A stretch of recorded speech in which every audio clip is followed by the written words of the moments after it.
Fala, meu lindo, minha linda.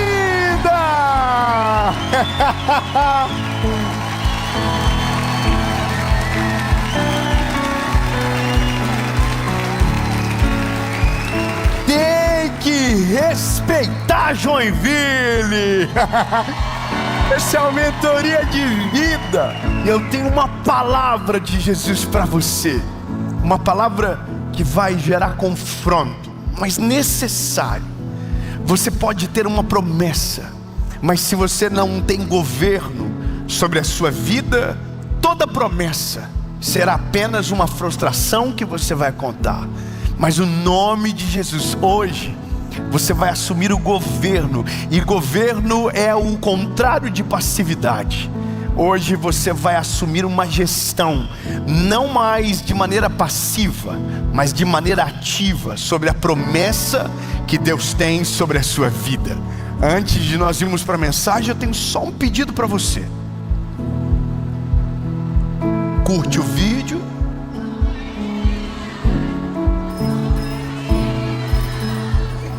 Tá vendo? Nem que seja por misericórdia.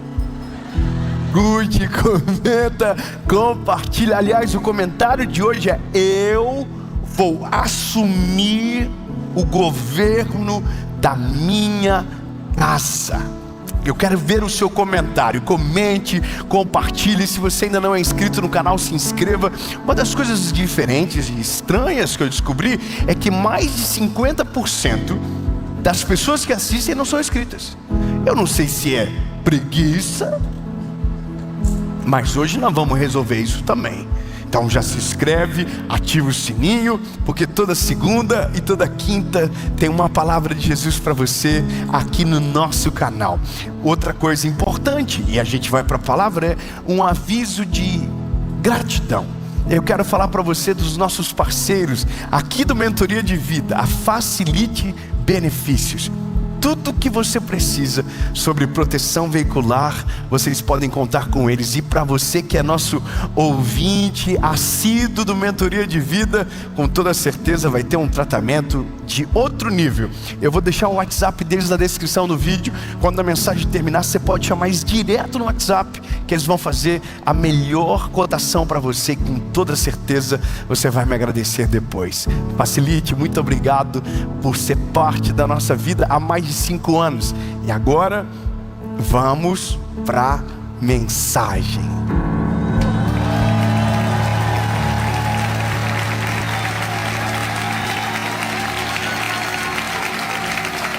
Fala, meu lindo, minha linda. A sua mensagem, ela já vai começar. Mas antes, eu só quero dar um recado muito importante para você. 2026 será o melhor ano das nossas vidas e eu tenho certeza que o que Deus vai fazer será extraordinário. Esse também é o ano do maior despertar das nossas vidas. E esse é o nome da nossa nova tour, que vai passar por centenas de cidades e países ao redor do mundo. E eu quero muito que você esteja comigo. Ao final dessa mensagem, eu quero deixar um link para você procurar a sua cidade e saber a data que nós vamos estar juntos e, claro, não perder. Agora, vamos para a mensagem. Agora são 7 horas da manhã, talvez enquanto você assiste, mas eu queria que você respeitasse os nossos velhinhos aqui. Já são quase 11 horas da noite, enquanto gravamos aqui o Mentoria de Vida. E aqui tá todo mundo animado, tá todo mundo...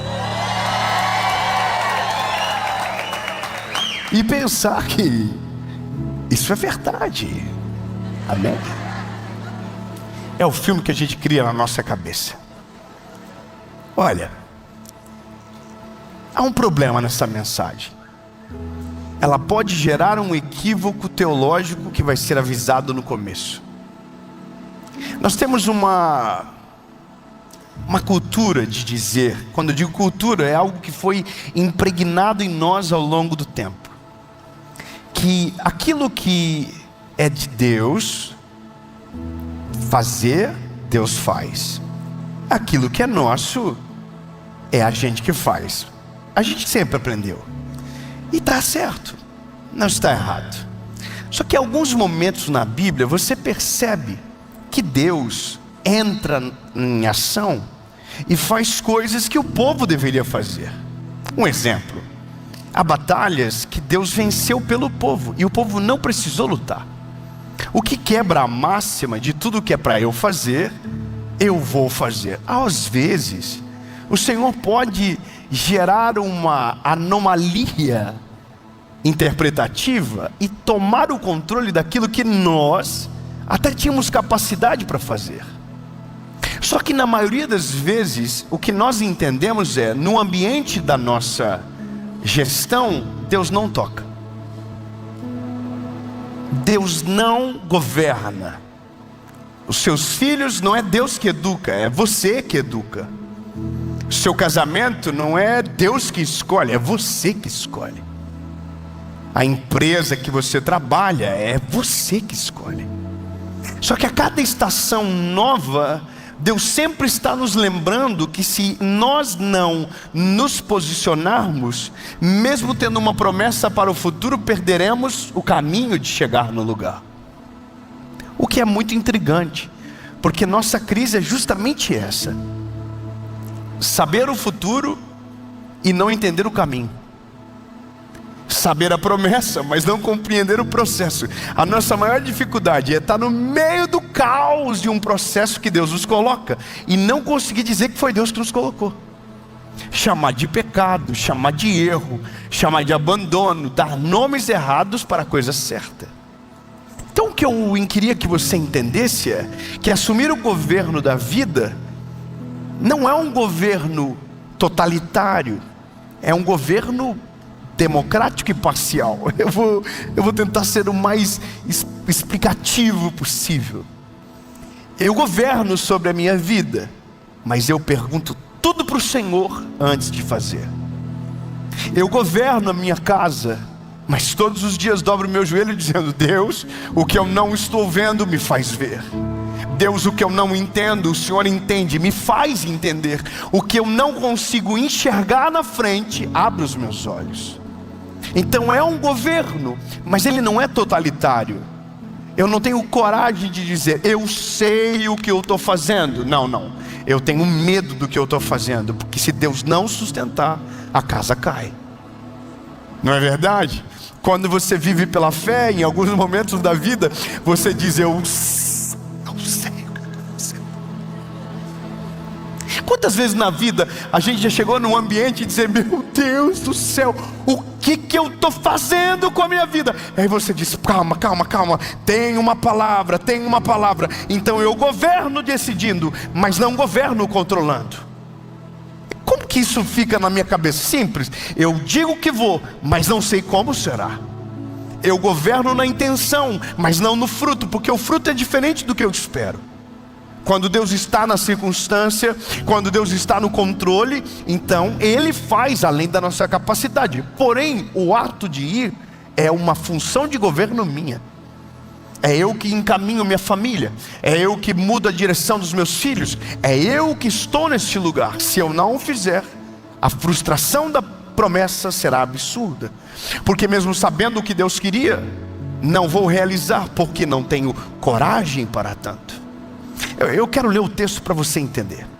Josué capítulo 1, 7 é Deus falando com alguém que está vivendo uma transição muito grande. Josué 1, 7 diz: somente seja forte e muito corajoso, que tu possas observar e agir de acordo com toda a lei que meu servo Moisés ordenou-te. Dela não te desvies, nem para a direita, nem para a esquerda, para que possas prosperar por onde quer que fores. Você está aqui comigo? Eu vou ler o último verso que compreende esse mesmo texto, capítulo, diz: não tenho eu te ordenado, seja forte e corajoso, não temas, tampouco fiques desanimado, pois o Senhor teu Deus é contigo por onde fores. Poxa, irmão, pelo menos um glória a Deus aí. Tem que ter algum irmão do manto no meio. Seja forte e corajoso por onde quer que fores. Sabe, o governo, ele começa na obediência. Quando eu obedeço a voz de Deus, ali eu estou assumindo o governo da minha vida. O governo não começa na insurgência. O governo começa na obediência. Quando eu obedeço a voz de Deus, ali eu estou assumindo o governo da minha casa. Quando você ouve a palavra do Senhor e você a obedece, ali você está assumindo o governo da sua família. O governo não começa num golpe, o governo não começa numa insurgência, o governo não começa numa revolução. O governo começa na nossa vida espiritual quando obedecemos a voz de Deus. E a voz de Deus para Josué é: vá, seja forte e corajoso. Ele dá as instruções, ele lembra sobre os feitos de Moisés. Mas eu quero que você entenda que não é para qualquer um viver abaixo da sombra de um homem como Moisés. Moisés ficou 40 anos no deserto com esse povo. Havia um DNA enraizado naquele povo. Havia um nome, havia uma referência máxima. Então não é tão simples governar debaixo de uma sombra. Só que a promessa que Deus está dando a Josué: eu estive com ele e eu também vou estar com você. Obrigado, um amém. Eu vou falar de novo. Ei, Josué, eu estive com Moisés, mas eu também vou estar com você.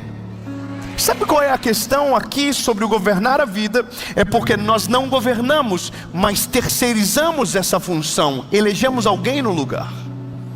Alguns são governados pela crise do nosso tempo, pela política. Alguns acreditam que o futuro da nossa casa, da nossa família, está na mão dos políticos. Eu não estou ignorando aqui e tentando menosprezar o que impacta na nossa vida um governo corrupto, ou o que impacta na nossa vida um governo justo. Até porque a Bíblia diz que quando o justo governa, o povo se alegra. Não estou sendo omisso no que eu vou dizer. Mas o que eu quero que você entenda é que o seu governo sobre a sua casa impacta muito mais do que um governo externo sobre a sua família. A maneira que você conduz a sua casa é muito mais poderosa do que um presidente sobre um país. Porque um país perdido pode corromper uma casa perdida. Mas se a sua família estiver na rocha, um governo perdido não tem poder para desestruturar os teus filhos, não tem poder para acabar com o teu casamento, não tem poder para destruir a tua família. Por quê? Porque você está no comando, e com Cristo você pode vencer mesmo no meio da tempestade. Sabe o que a gente está entrando num ano de eleições? E tem gente que já terceirizou o fracasso e o sucesso da sua família ao próximo resultado de eleição. Tem gente que já terceirizou o fracasso da empresa aos últimos 4 anos de um governo. Tem gente que já terceirizou o fracasso da sua família por causa da internet. Tem gente que já terceirizou o fracasso e o sucesso por motivos externos, mas porque não teve coragem de tomar a gestão da família. Por que a sua família deu errado? Por causa do Instagram. Não, por causa disso. Não, mas por causa... Não, mas por que a tua empresa? Não, por causa da crise. Não, está tudo bem. As coisas externas afetam, mas elas não podem ter o poder de subjugar a sua casa. Não pode ter o poder de subjugar a promessa. O que eu quero que você entenda é que se você tem uma promessa, o que estraga não é o governo externo, mas a falta de governo interno. Não é quando você governa, é quando você deixa a Deus dará. Eu marquei algumas coisas aqui e eu preciso que você entenda o que eu vou dizer. Governar na nossa casa, governar nos nossos projetos, na promessa de Deus, vai exigir coragem, é inegável. Vai exigir postura, vai exigir radicalismo em algum momento, de rupturas necessárias. Mas aí que está o homem e a mulher de Deus de verdade. Não é quando você vai de acordo com a maré, é quando você se posiciona, mesmo quando todo mundo está indo para o mesmo lado. Governar é quando você faz o difícil, mesmo que todo mundo optou pelo caminho mais fácil. Isso é governar. A palavra de Deus, ela está nos cobrando a posicionamentos. Eu não sei se você consegue ver pelo filme que nós gravamos hoje, mas sempre para aqui, sempre vai parar em nós. É como se fosse uma represa, flui como um rio do trono de Deus. Mas se a gente estiver travado, se a gente não avançar, para em nós. Agora, quando você muda e vira a chave e assume o compromisso, aquilo que estava travado vai fluir sobre os seus filhos, vai fluir sobre a sua casa, vai fluir sobre as gerações que virão a partir de você. Mas alguém vai precisar assumir a gestão. Eu confesso que algumas coisas me irritam, e uma das coisas que mais me incomoda é uma palavra chamada maldição hereditária.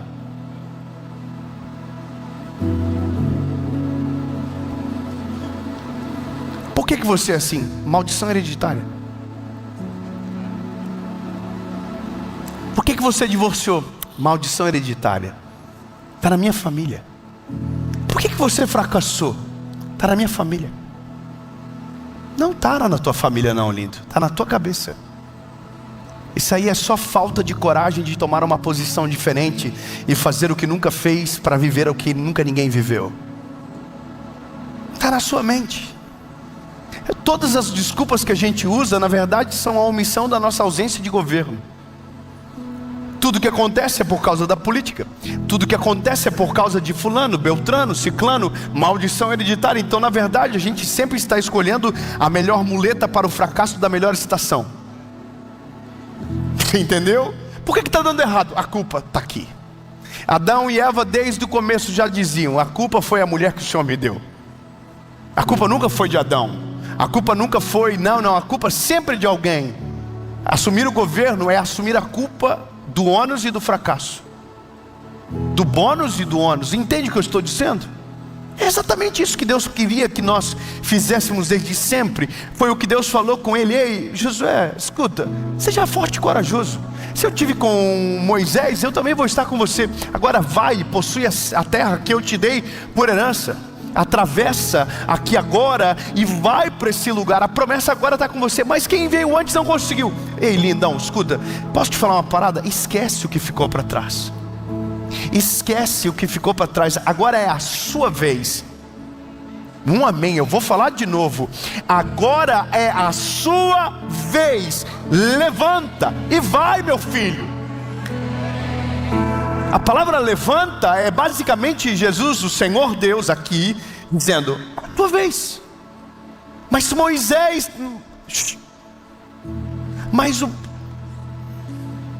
todo mundo assustado com o ano que nós vamos viver. Todo mundo está dizendo que é o pior ano. Eleição, Copa do Mundo, feriado, até chega. A pessoa que tem empresa está dizendo: meu Deus do céu da minha vida. A gente vai ter um ano com o maior número de distração, vai ter uma maior crise ideológica do nosso país, de um país dividido por causa de política. Irmão, espera chegar setembro. Espera primeiro o jantar de família.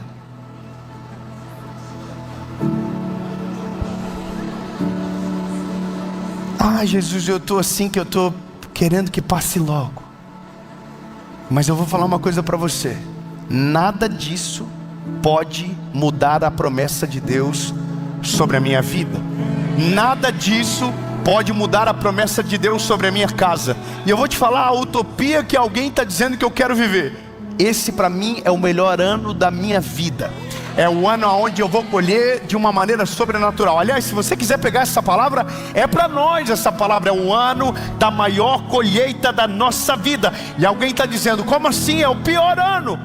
Para quem não está no governo.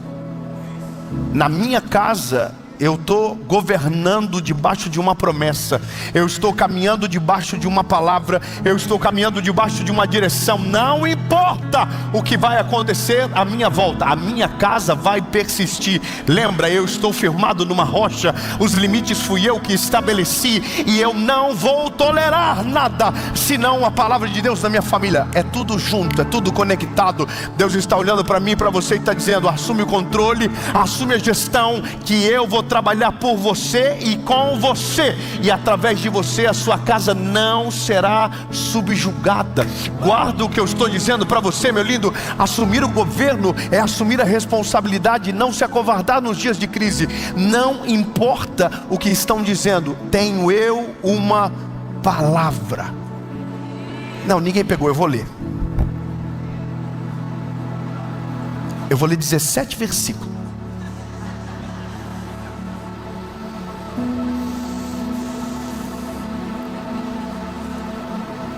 Irmão, você está preparado? Se você não dá 2 pulos da cadeira, eu vou aí. E é bom que eu sei o teu endereço. Eu moro em Joinville. Não haverá homem capaz de permanecer de pé diante de ti. Não é possível. Eu vou falar de novo. Não haverá homem capaz de permanecer de pé diante de ti em todos os dias da tua vida. Tal como estive com Moisés, assim também estarei contigo.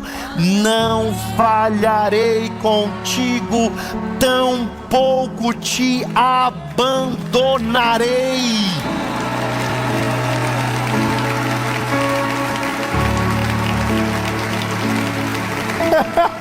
Eu não vou te abandonar. Eu estive com Moisés, agora eu estou com você. Moisés não conseguiu, não é porque eu não estava com ele, mas porque ele ficou irado na hora errada, tomou uma decisão na hora que não podia. Vou falar uma parada para você, me lembrando de uma coisa que aconteceu no ano passado. Que bom que eu lembrei.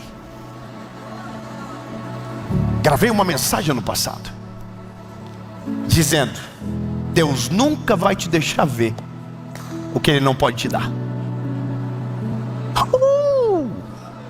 O pau torou. Irmão, o que tem de gente ocupada em julgar mensagens, mas sem tempo para construir palavras.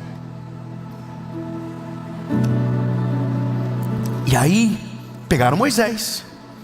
Deus deixou ver, Deus deixou tudo, só que não entrou.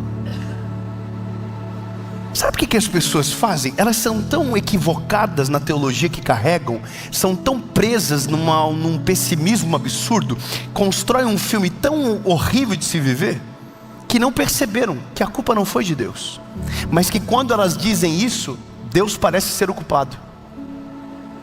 Sabe qual? É tão absurdo que quando a pessoa fala que Deus deixou ver, Deus deixou tocar e não deu, estão falando que Deus não é fiel para cumprir aquilo que Ele prometeu.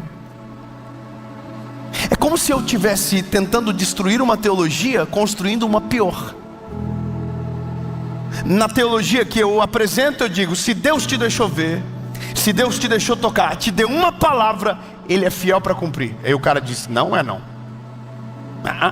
Olha Moisés, Deus deixou ver, Deus deixou tocar, mas não deu. Então peraí, então Deus que você está dizendo para mim é um Deus que promete, mas não é homem para cumprir? Então o Deus que você acredita é fraco? É isso que você está dizendo? Esse é o problema da ausência de governo. Quando eu fracasso, a culpa é de Deus.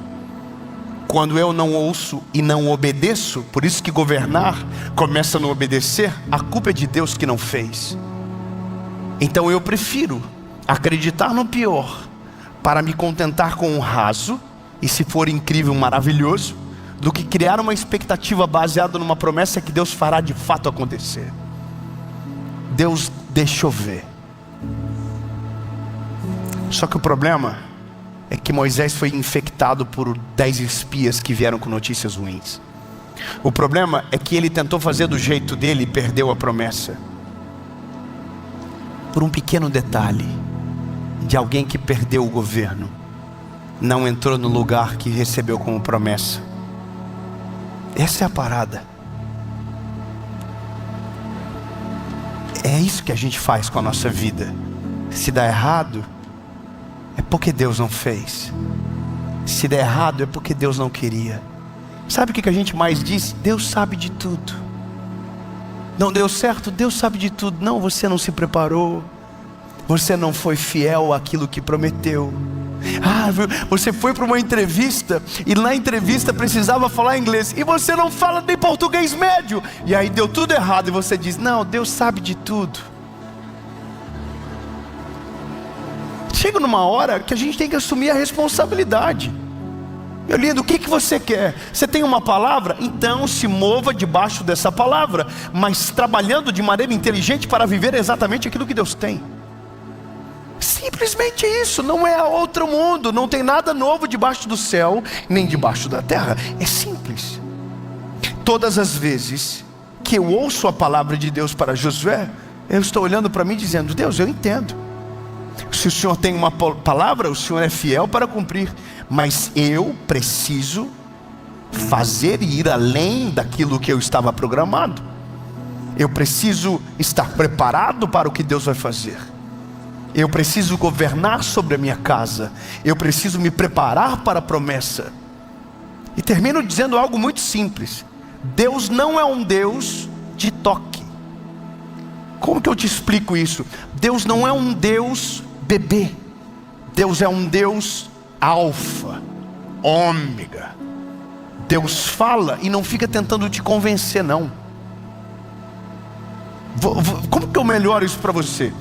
Deus não vai ficar falando, acredita, I love you, pô, sério, olha, sabe, maravilhoso. Não, irmão, quando você vê Deus falando na palavra, Ele fala uma vez e vaza. Deus falou uma vez com José e desapareceu.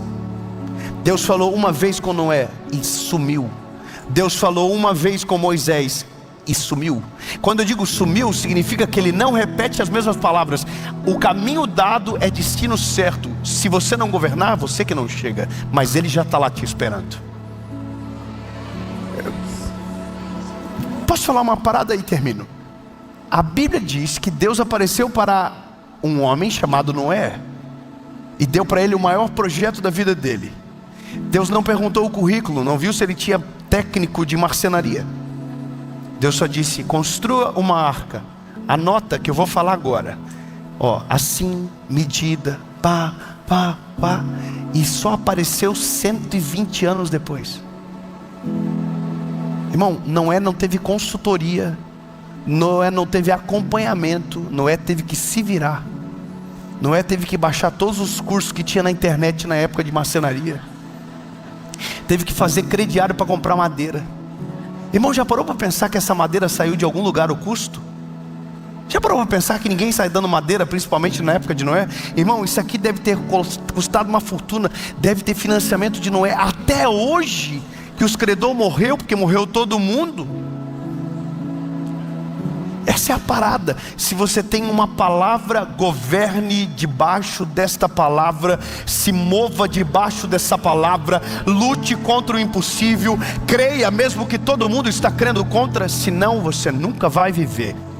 Deus, no nome de Jesus, Pai, nós entendemos que a Tua palavra está sobre nós e que se governarmos debaixo da Tua palavra sobre a nossa casa, sobre a nossa vida, não seremos frustrados na nossa promessa, mas iremos viver exatamente aquilo que o Senhor tem sobre a nossa casa, viveremos exatamente aquilo que o Senhor tem sobre os nossos filhos, em nome de Jesus, e declaramos, este será o melhor ano da nossa história, o melhor ano da nossa família, o ano da maior colheita da nossa história, no nome de Jesus, amém e amém.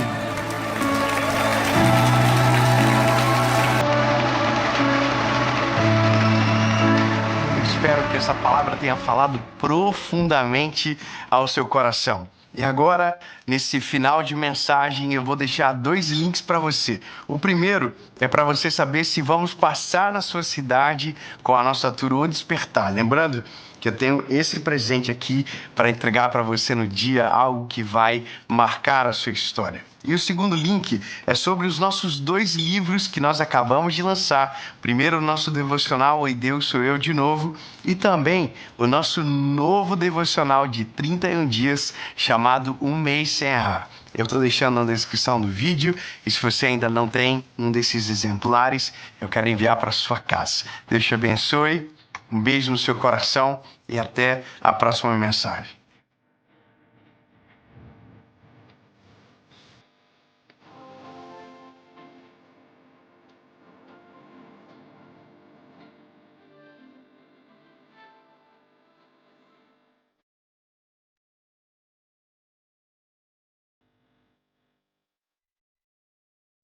Fala, meu lindo! Minha linda!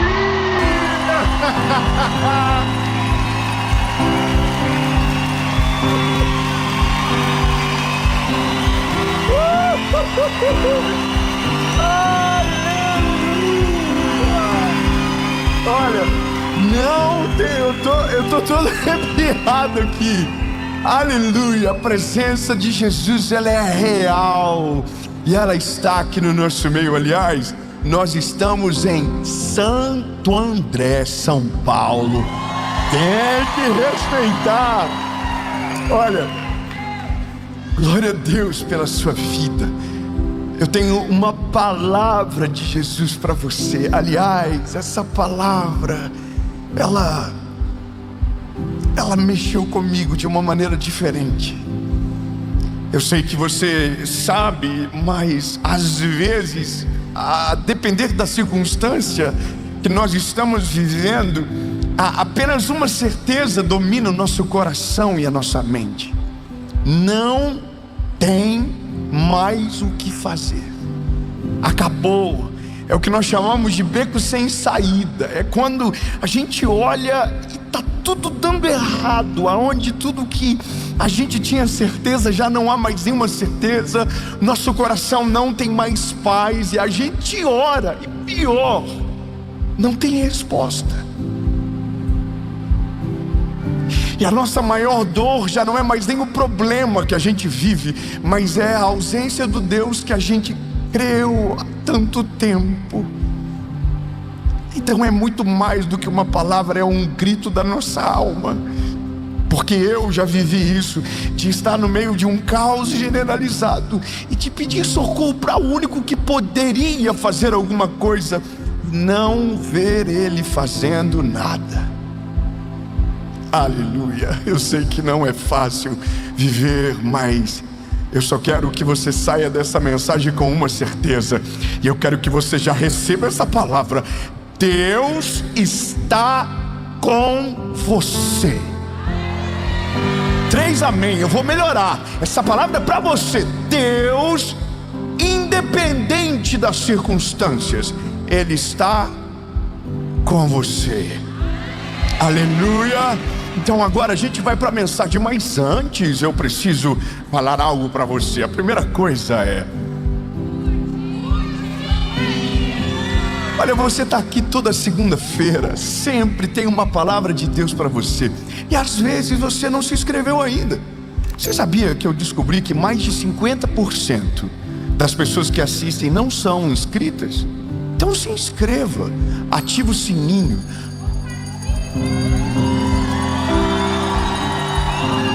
Tem que filmar o sininho aqui.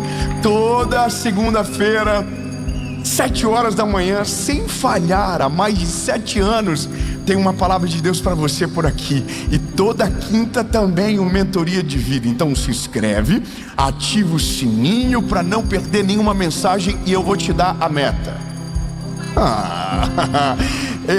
Nós vamos chegar em 20 milhões de inscritos para a glória de Deus. Amém.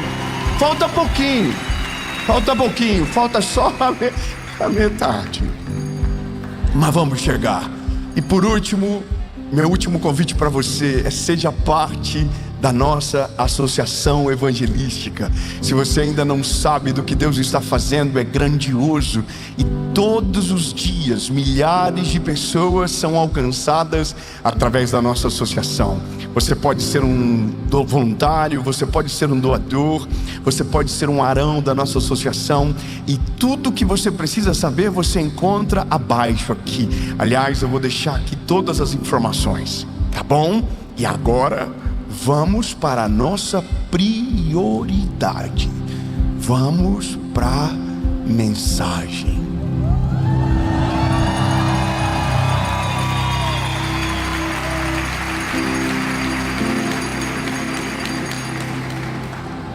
Fala, meu lindo, minha linda. A sua mensagem, ela já vai começar. Mas antes, eu só quero dar um recado muito importante para você. 2026 será o melhor ano das nossas vidas e eu tenho certeza que o que Deus vai fazer será extraordinário. Esse também é o ano do maior despertar das nossas vidas. E esse é o nome da nossa nova tour, que vai passar por centenas de cidades e países ao redor do mundo. E eu quero muito que você esteja comigo. Ao final dessa mensagem, eu quero deixar um link para você procurar a sua cidade e saber a data que nós vamos estar juntos e, claro, não perder. Agora, vamos para a mensagem. Aleluia. Olha, algumas coisas doem mais do que tempestades. Algumas coisas dão mais tristeza do que circunstâncias difíceis, que é a inércia de Deus. Eu vou ser vulnerável com você hoje aqui. A pior coisa de você que você experimenta em algumas circunstâncias da vida é você orar e Deus não responder.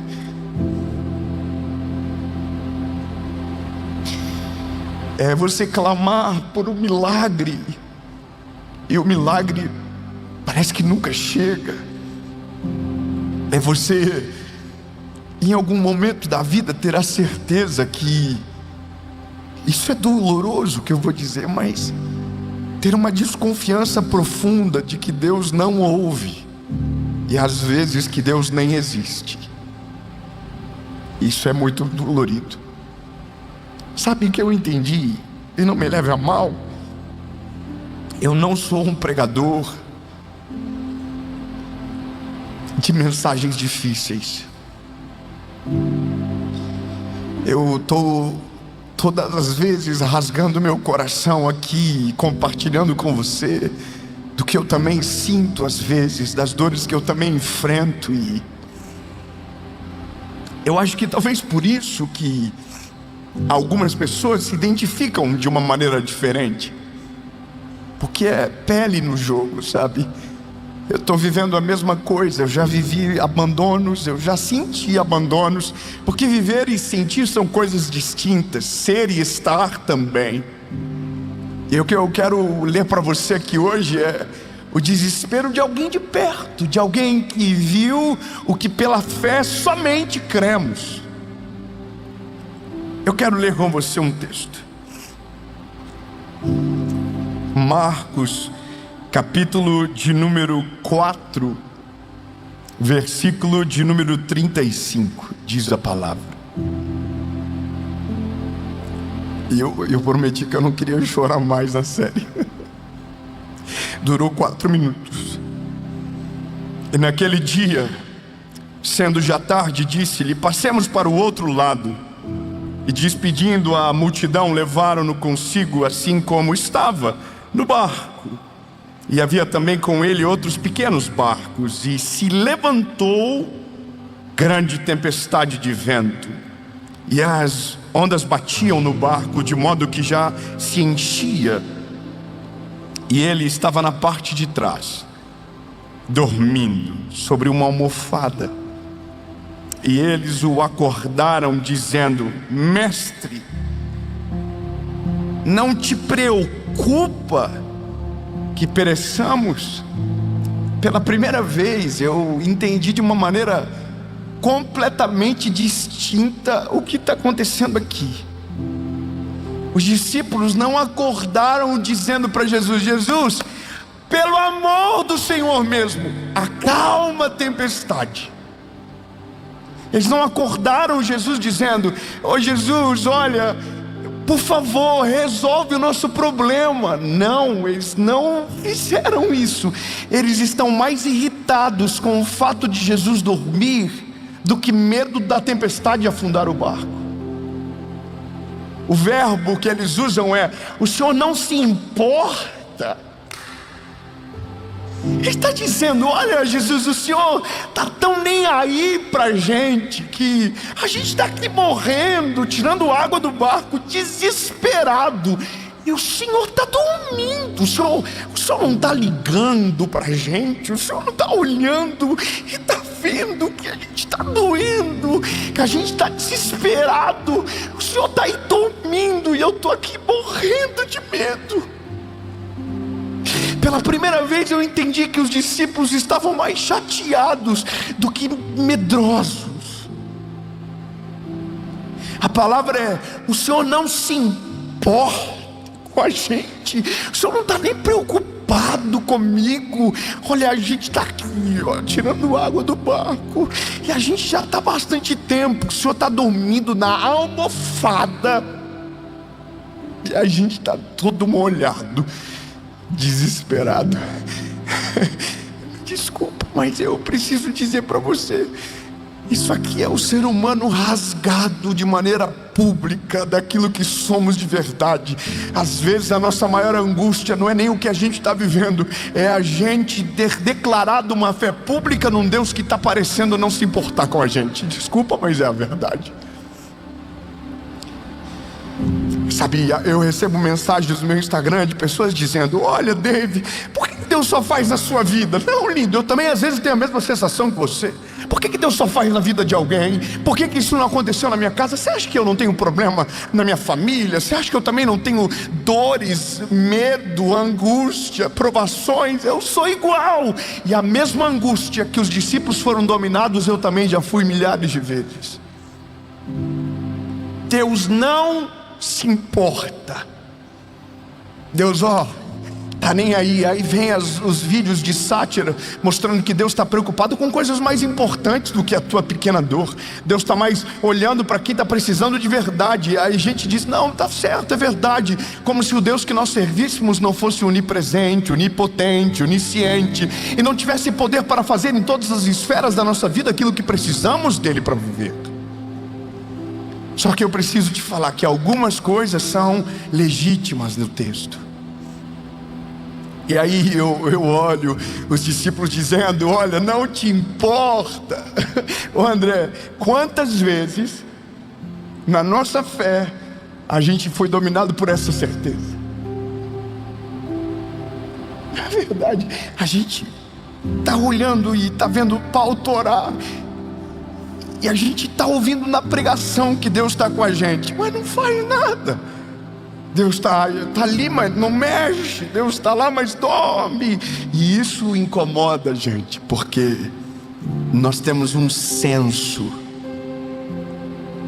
que é completamente diferente da maneira com que Deus trabalha. Então agora eu posso entrar com você dentro da mensagem para te mostrar que o que é sono para alguém é confiança para ele, sabendo que tempestade não tem poder para mudar destino de ninguém. Três, aleluia. Eu vou dizer de novo: a tempestade que você vive, as dores que você passa, se o Senhor Jesus estiver com você, não terão poder de maneira nenhuma de mudar o futuro que Ele tem para você reservado. Nenhuma palavra dele cai por terra, nenhuma ordem dele é desrespeitada. Se Ele estiver com você, tempestades não mudam destino, dores não abortam o plano. Aliás, o que para você parece o fim, para Ele é só o meio do maior processo extraordinário que você viverá e do maior testemunho que você vai contar na sua vida. Aquilo que para você te assusta, lembra que para Ele não é nada, e o que te tira do eixo, Ele consegue dormir no meio.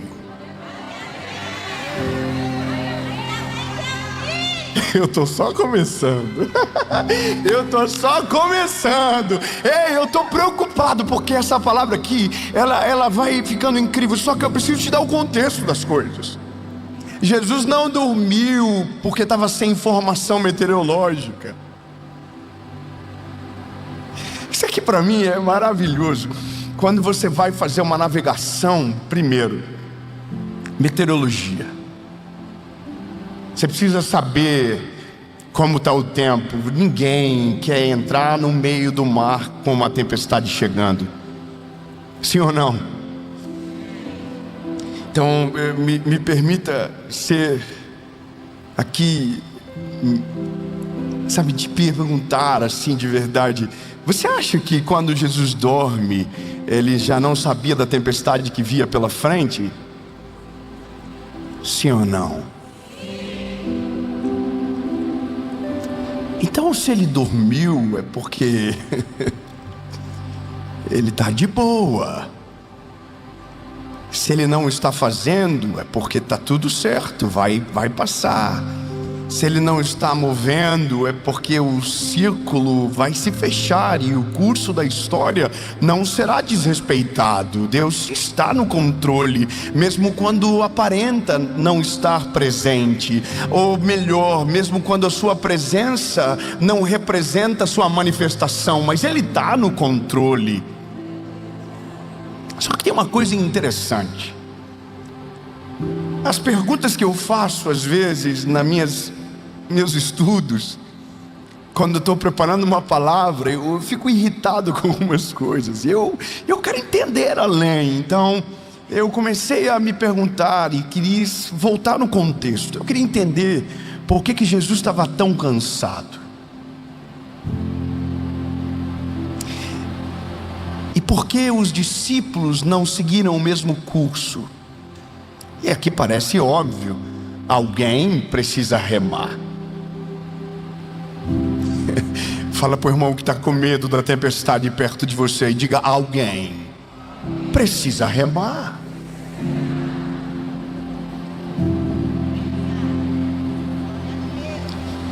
Você vai dar um outro aviso maravilhoso. Diga: descansa. Quando chegar na margem, enquanto está no meio do mar, rema. Porque, meu Deus, vai ficar bom. Enquanto você rema, Ele descansa. Mas enquanto você descansa, é Ele que trabalha. Enquanto você descansa, é Ele que faz todas as coisas. Enquanto você rema, Ele descansa. Mas enquanto você descansa, Ele trabalha. Eu poderia dizer além disso pela lógica reversa. Você pode pensar que Ele está descansando, mas lembre-se que Jesus descansando é o homem descansando. Mas Jesus, Deus, não parou de trabalhar em nenhum momento. Ele ainda está no governo de todas as coisas. Domínio não é desatenção ou perca de foco. Ele não está inerte às coisas que você vive. Ele não está distante da tempestade que você passa. Ele sabe de tudo. Ele só está com os olhos fechados. Aqui ele só está dormindo, mas não está parado. Ele só está dormindo, mas não abandonou a circunstância. E eu só quero que você compreenda que tudo isso é nos tirado a percepção quando o nosso desespero se confunde com abandono. Veja, se você observar o texto, é claro, Jesus libera uma palavra no começo: passemos para o outro lado. Sabe qual que é a primeira e única certeza que os discípulos precisam ter? É que o outro lado já é uma realidade. Eu preciso que você grave isso. Se ele falou outro lado, o outro lado já é uma realidade. Agora, como, quando, por quê? Aí já é outro mistério. Isso aqui, desculpa, mas com cada pessoa Deus age de uma maneira. Com cada discípulo, Deus, por conhecer o coraçãozinho, age de uma maneira, distinta, única. Então entenda, a Bíblia vai dizer que Jesus pregou o dia inteiro. A Bíblia diz que ele se afastou no meio de um barco, fez muitos milagres, contou várias parábolas, e uma delas foi da mostarda, da fé comparada a uma semente de mostarda. Ele é brilhante, ele é incrível, ele gastou o tempo e pregou tudo o que precisava, e agora no final ele só queria ir para o outro lado. O que Jesus estava fazendo era continuando as coisas, e aí ele diz: olha, agora a gente vai para o outro lado. Eu vou falar de novo, agora a gente vai para o outro lado. Chegou a hora de romper e ir para uma próxima estação. Não, se você não pegar isso, eu vou ficar chateado. Vamos comigo. Nós estamos aqui, agora a gente vai atravessar e vai para o outro lado. O que virá após a tempestade é o outro lado. O que virá quando a tempestade acabar é a nova estação. Quando acabar a tempestade, você não vai estar mais no lado de outrora, você vai estar na nova estação, você vai estar no novo lugar, você vai estar num novo destino. Você estava em outro, agora você vai chegar na próxima estação. O que divide uma estação da outra, às vezes é uma tempestade. Ai, meu Deus do céu, eu quero que você entenda que às vezes o que divide duas estações é só uma tempestade no meio. Então, se Jesus está com você, não é a tempestade que vai impossibilitar de você viver a nova estação, entende? Agora, pode desesperar, pode tirar a água do barco, mas só tenha uma certeza: enquanto Ele estiver comigo, o outro lado, a nova estação, já é a certeza que eu preciso. Ele pode estar dormindo, acordado, remando, mas o que vale não é o que ele está fazendo agora, sabendo que já está fazendo, sabendo que já fez, mas o que ele falou quando saímos da estação antiga. Então grava comigo para nunca mais esquecer. Às vezes, entre duas estações, entre a estação antiga e a nova estação, há uma tempestade no meio te esperando. Entre uma estação e outra, há um mar revolto te esperando. Mas se Jesus estiver com você na circunstância, tempestade nenhuma terá poder para mudar o teu destino, e inimigo nenhum terá poder para ser maior do que a palavra que você recebeu. E eu quero declarar no nome de Jesus que do outro lado, após a tempestade, quando o mar se acalmar, quando o vento parar de soprar, a nova estação estará na altura dos seus olhos. A terra é firme, a terra é extraordinária e será muito melhor do que você imaginava, a ponto de que a tempestade que passou será esquecida rápido demais pela fase linda que o Senhor Jesus está te levando. É mais profético do que qualquer outra coisa. Se você quiser receber, receba. O que virá após a tempestade será tão grande e tão poderoso que nenhuma tempestade que você viveu será traumática o suficiente para fazer ocultar a glória daquilo que está chegando sobre você. Então agora entenda, essa parada de que não tem mais o que fazer está errado. Eu preciso consertar isso. Há um amigo que disse próximo a mim, e eu ouvia isso a vida toda: quantos já ouviram a palavra enquanto a vida há esperança?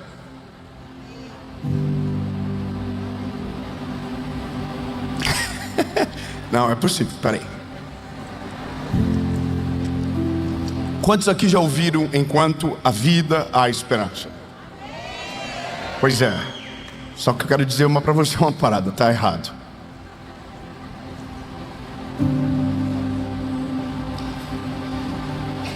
Contaram pra gente isso a vida toda. Olha, enquanto a vida há esperança.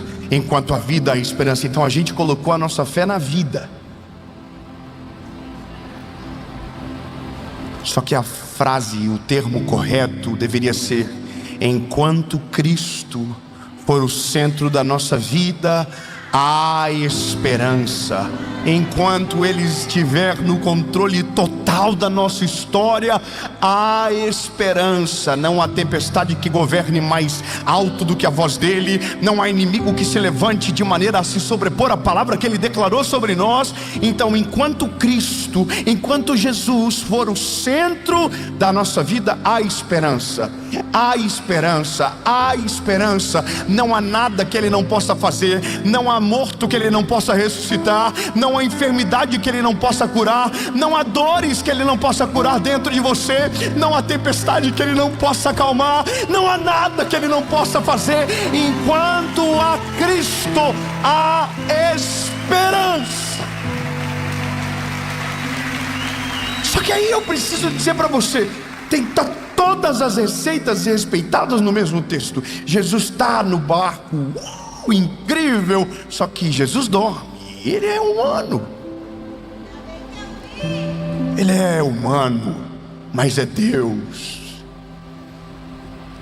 Jesus está dormindo de boa. E eu imagino a conversa do discípulo. Não vai ajudar não? Poxa, pelo menos então pega um balde, ajuda a gente aqui. Eu já imagino Pedro, que é o mais atentado, começando a inflamar o coração dos outros. Olha aí, ó, dormindo, ó. Nós aqui se lascando, ó, dormindo.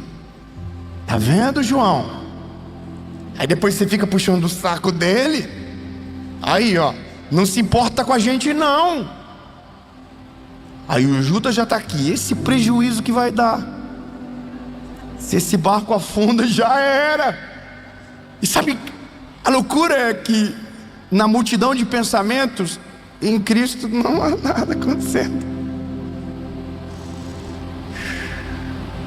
Sono pesado dele. E Jesus segue dormindo.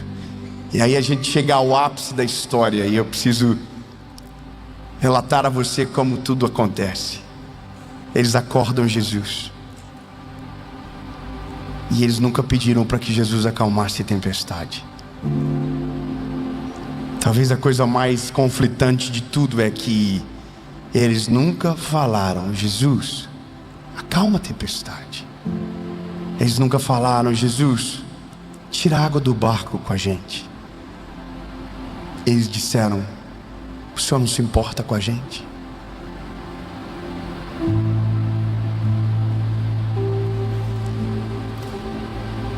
A gente está doando a nossa vida para o Senhor aqui. A gente deixou família, deixou filho. A gente está aqui com você. E agora isso aqui acontecendo, o Senhor não, sabe? E aí, vai fazer nada não?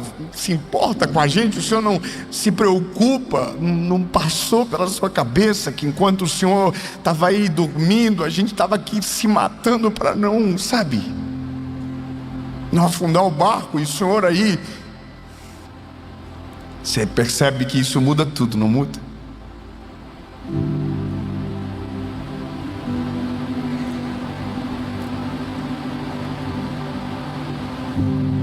E ele, levantando-se, repreendeu o vento e disse ao mar: aquieta-te. Eu estou só com saudade dos irmãos do manto agora. Eu estou falando o que Jesus está fazendo. Você está ouvindo o que eu acabei de dizer? Eu vou falar de novo. Jesus não acordou respondendo eles. Jesus acordou resolvendo a tempestade deles. Sabe, Jesus não acordou afrontando eles, não. Jesus acordou falando diretamente com a tempestade deles. Entenda, o que desestabilizou o coração deles será resolvido antes de o coração ser consertado. As coisas são diferentes aqui. Eu vou de novo.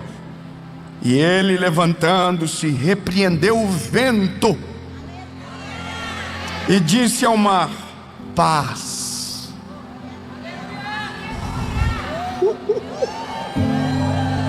Sabe o que a palavra paz é, no termo mais puro, é ausência de conflito. Só que o conflito maior está mais no coração dos discípulos do que propriamente naquele mar revolto. Por mais que o mar deveria estar muito revolto, ao ponto de pensarmos que eles eram pescadores e aquela não seria a primeira tempestade enfrentada. Então, se o desespero é coletivo, significa que talvez seja a maior tempestade já enfrentada naquele momento da vida deles. Só que aí Jesus diz: aquieta-te. E o vento cessou. E houve grande calmaria.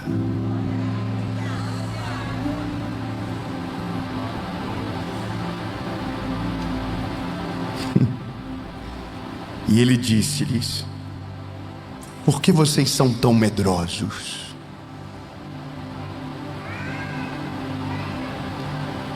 Ainda não têm fé suficiente?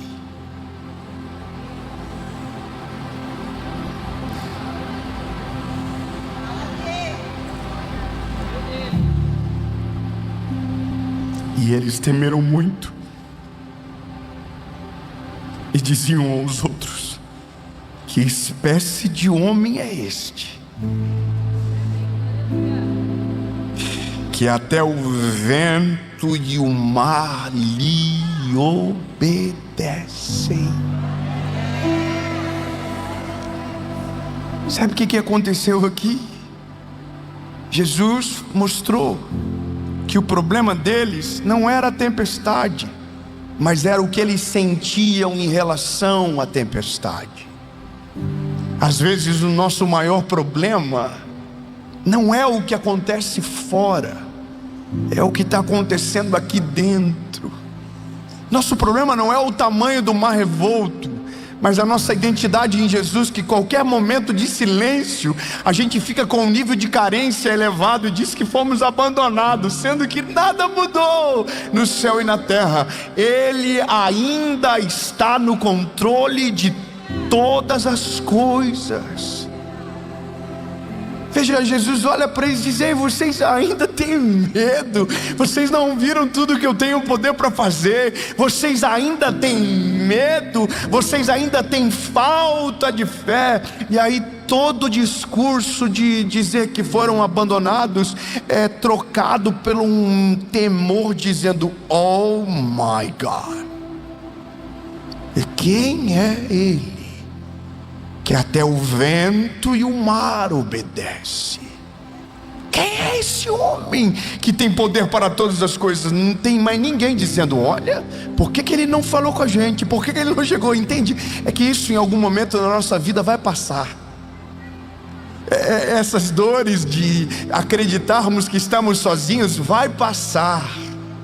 Lembre-se, o nosso barulho e desespero no meio da tempestade diz sobre a nossa falta de fé, e o sono de Jesus no meio das nossas tempestades diz que para Ele nada pode atrapalhar o plano que Ele já escreveu para mim e para você. Ou seja, enquanto a gente está desesperado, Ele tem o poder para dormir, porque o nosso desespero revela a nossa ausência de controle, mas o sono dele revela alguém que mesmo de olhos fechados sabe exatamente aonde tudo vai dar e tudo vai acontecer de acordo com a palavra dele. Eu quero que você se assegure de apenas uma coisa. Eu confesso que eu escrevi aqui umas coisas tão maneiras isso que me irrita. Não falei nada, só que eu coloquei uma palavra entre aspas, e essa é a única coisa que eu quero que você tenha certeza aqui com essa palavra: Deus está com você. Não, você vai viver. Não, calma.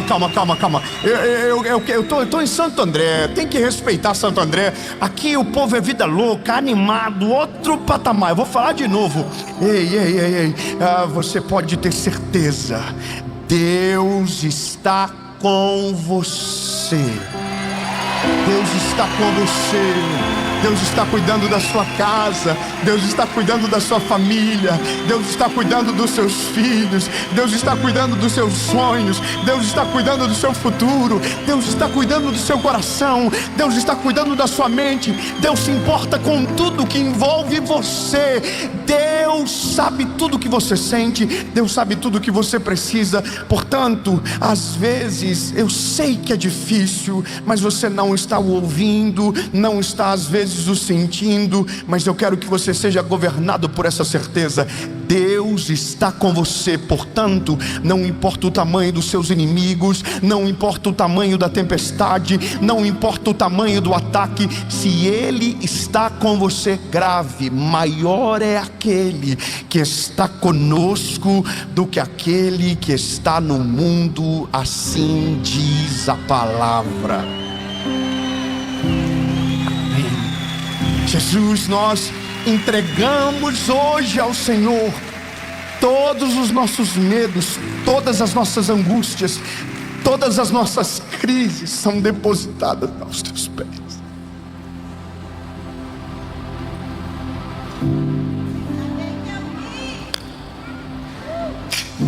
Tem gente chorando agora dentro de casa. Tem gente chorando agora, Senhor, em carros. Tem gente chorando nos seus empregos, ouvindo essa palavra, dizendo: Jesus, só me dá um sinal então. E o Senhor está no barco. E eu quero declarar que esse sinal chegou a 30 minutos. Quando essa mensagem começou, o Senhor nunca perdeu o controle. Por isso, Jesus, acalma o vento, acalma a tempestade e nos leva para o próximo nível, em nome de Jesus. Amém.